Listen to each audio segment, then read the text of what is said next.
Hai teman-teman, selamat datang kembali di channel aku, Nur Ismaya. Gimana kabarnya hari ini? Semoga teman-teman dalam keadaan sehat ya. Dan semoga masih semangat untuk mempersiapkan diri dalam mengikuti tes CPNS dan tes P3K untuk tahun 2021 mendatang. Pada video kali ini kita akan melanjutkan soal dan pembahasan kita tentang tes wawasan kebangsaan bagian nasionalisme, lanjutan dari video aku sebelumnya. Langsung aja kita ke soal nomor 1. Rasa nasionalisme tumbuh pertama kali di Indonesia karena adanya A. Transisi rakyat ke masa industri.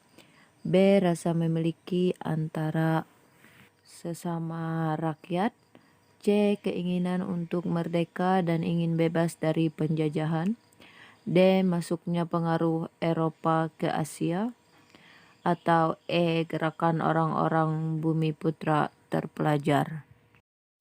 Rasa nasionalisme tumbuh pertama kali di Indonesia karena adanya C. Keinginan untuk merdeka dan ingin bebas dari penjajahan. Memang itu ya teman-teman, yang membuat rasa nasionalisme itu tumbuh dalam hati rakyat Indonesia.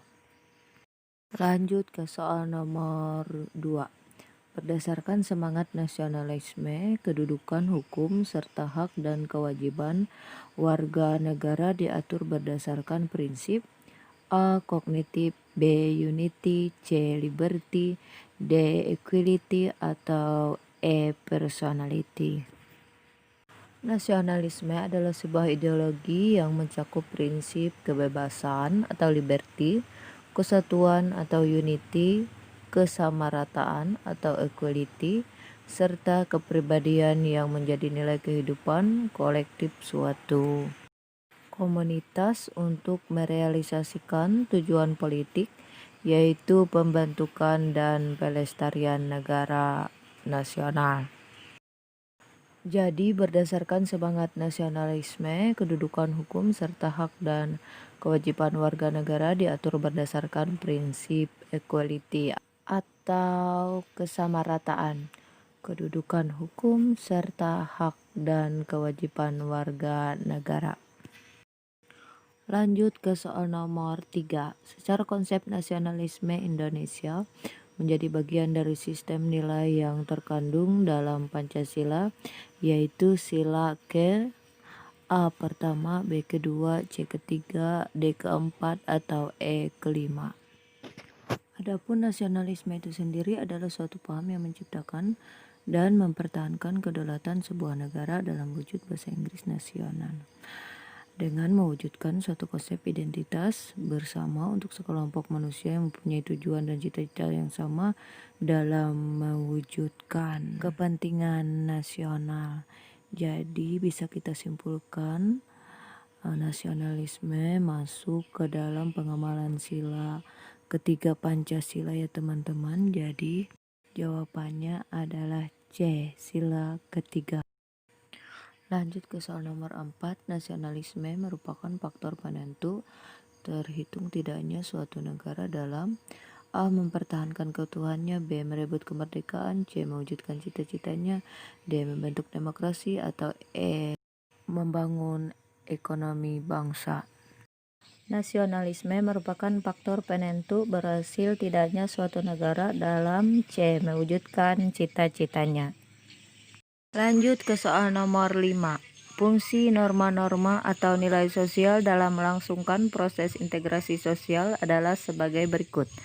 A. Aturan baku, B. Hukum tidak tertulis, C. Kesempatan bersama, D. Hasil budaya sosial, atau E. Kebutuhan bersama.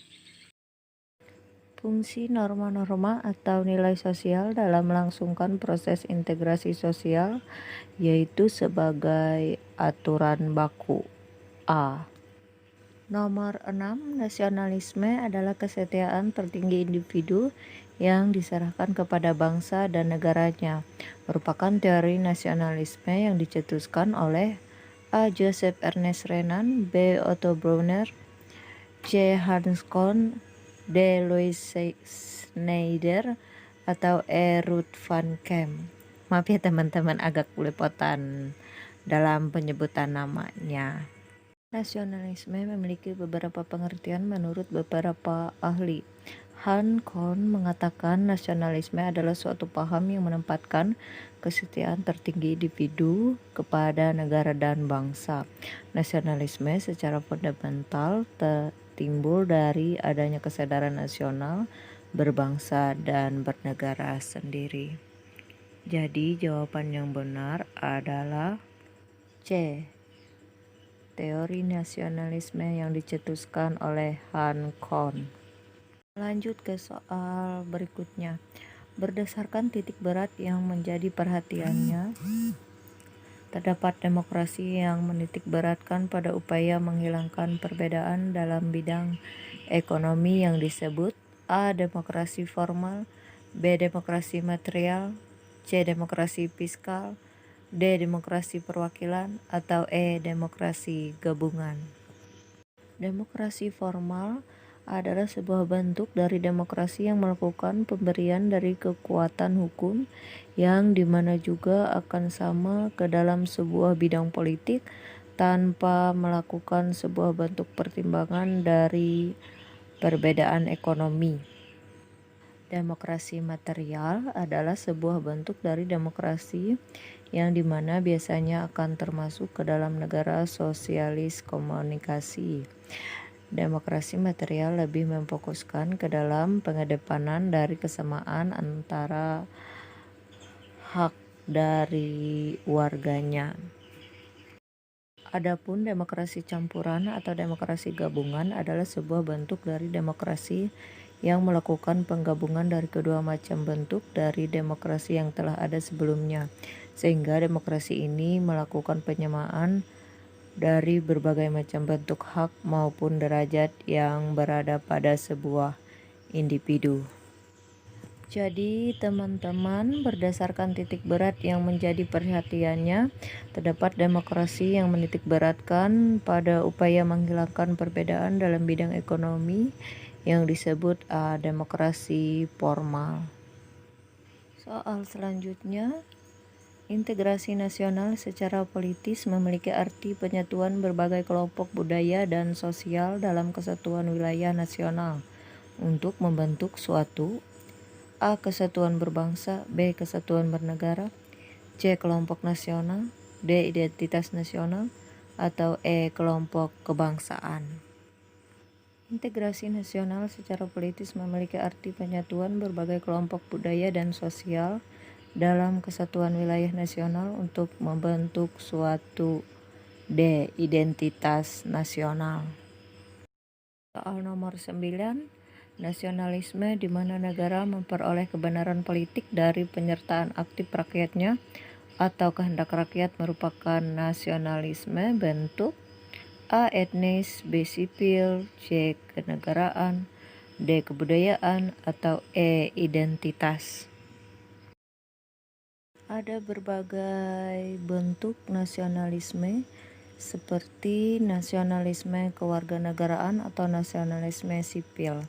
Merupakan bentuk nasionalisme di mana negara memperoleh kebenaran politik dari penyertaan aktif rakyatnya, kehendak rakyat, atau perwakilan politik. Yang kedua, nasionalisme etnis adalah sejenis semangat kebangsaan di mana negara memperoleh kebenaran politik dari budaya asal atau etnis sebuah masyarakat. Bentuk nasionalisme yang ketiga yaitu nasionalisme romantik atau organik atau identitas, di mana negara memperoleh kebenaran politik secara semula jadi atau organik, hasil dari bangsa atau ras menurut semangat romantisme. Nasionalisme yang keempat yaitu nasionalisme budaya. Bentuk nasionalisme di mana negara memperoleh kebenaran politik dari budaya bersama dan bentuknya, sifat keturunan seperti warna kulit, ras, dan sebagainya. Nasionalisme yang kelima itu nasionalisme kenegaraan. Variasi nasionalisme kewarganegaraan selalu digabungkan dengan nasionalisme etnis. Perasaan nasionalistik adalah kuat sehingga diberi keutamaan mengatasi hak universal dan kebebasan. Dan yang keenam, nasionalisme agama. Bentuk nasionalisme di mana negara memperoleh legitimasi politik dari persamaan agama. Itu dia teman-teman, bentuk-bentuk nasionalisme. Jadi nasionalisme di mana negara memperoleh kebenaran politik dari penyertaan aktif rakyatnya atau kehendak rakyat merupakan nasionalisme bentuk B, sipil. Lanjut ke soal yang terakhir, soal nomor 10. Salah satu faktor pembentuk nasionalisme di Indonesia adalah adanya tekad dan keinginan untuk bersatu di kalangan bangsa Indonesia. Hal ini dinyatakan dalam A. Undang-Undang Dasar 1945, B. Pembukaan Undang-Undang Dasar 1945, C. Proklamasi, D. Ideologi negara, atau E. Sumpah Pemuda. Adapun faktor pembentuk nasionalisme di Indonesia yang perlu teman-teman ketahui yaitu adanya rasa senasib dan seperjuangan yang diakibatkan oleh faktor sejarah, adanya ideologi nasional yang tercermin dalam simbol negara yaitu Garuda, Pancasila, dan Semboyan Bhinneka Tunggal Ika, dan adanya tekad serta keinginan untuk bersatu di kalangan bangsa Indonesia seperti yang dinyatakan dalam Sumpah Pemuda. Jadi salah satu faktor pembentuk nasionalisme di Indonesia adalah adanya tekad dan keinginan untuk bersatu di kalangan bangsa Indonesia. Hal ini dinyatakan dalam Sumpah Pemuda. Oke teman-teman, demikian yang dapat aku sampaikan dalam video kali ini. Terima kasih sudah menonton video ini. Semoga video ini dapat bermanfaat untuk teman-teman, untuk mempersiapkan diri teman-teman dalam melaksanakan tes CPNS tahun 2021 mendatang, dan mungkin juga dalam mengikuti tes P3K akan datang. Oke teman-teman, sampai bertemu di video aku selanjutnya. Terima kasih, jangan lupa like, komen, dan subscribe. Bye.